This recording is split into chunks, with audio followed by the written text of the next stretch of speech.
Wild-type salmon?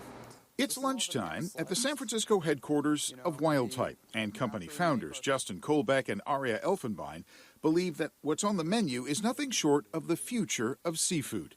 Thin slices of salmon, not caught in the open ocean or even farmed in captivity, but instead grown in their lab.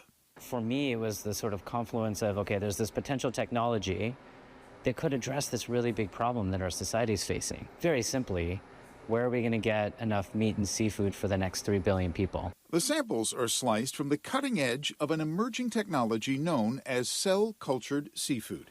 And for the Wild Type founders, it's part of a larger mission.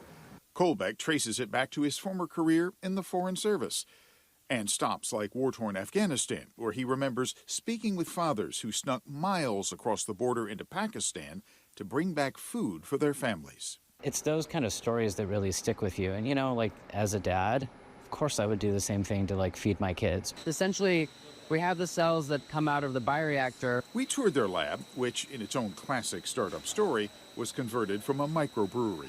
Now, expanded from beer tanks to bioreactors, it helps grow the living cells derived from Pacific salmon. So this is our seed lab. Co-founder Aria Elfenbein says the process ultimately nurtures the cells into a form of biological salmon tissue that's mixed with plant-based ingredients. To appreciate just how complex that science is, you might want to journey a few blocks away to Elfenbein's former life as a researcher at San Francisco's Gladstone Institutes. That's where Nobel Prize-winning scientists engineer breakthroughs, like turning lab-created stem cells into beating heart cells. President Deepak Srivastava remembers the day Elfenbein came into his office to let him know he was leaving to turn similar techniques into lab-grown salmon. And sitting down and saying, Deepak, I'm really grateful for the training I've gotten here, but I've always been passionate about sustainable food for the planet. He said, you know, I really feel that this is something that you care about. And these kinds of decisions, like, I can already feel is something that you have a lot of conviction around. But that career-changing decision also came at a revolutionary time for the Earth's food supply, with Bay Area companies like Savor Foods introducing butter cultivated from CO2, and Berkeley's Upside Foods pioneering lab-grown meats and chicken. Still, Wild Type admits the next part of the journey could be convincing consumers to try lab-based seafood. To get started, the company has staged dinners, tastings, and partnerships with chefs. And actually what ended up happening was it wasn't a big deal. You know, the staff kind of introduced it as a third option beyond wild-caught and farm-raised.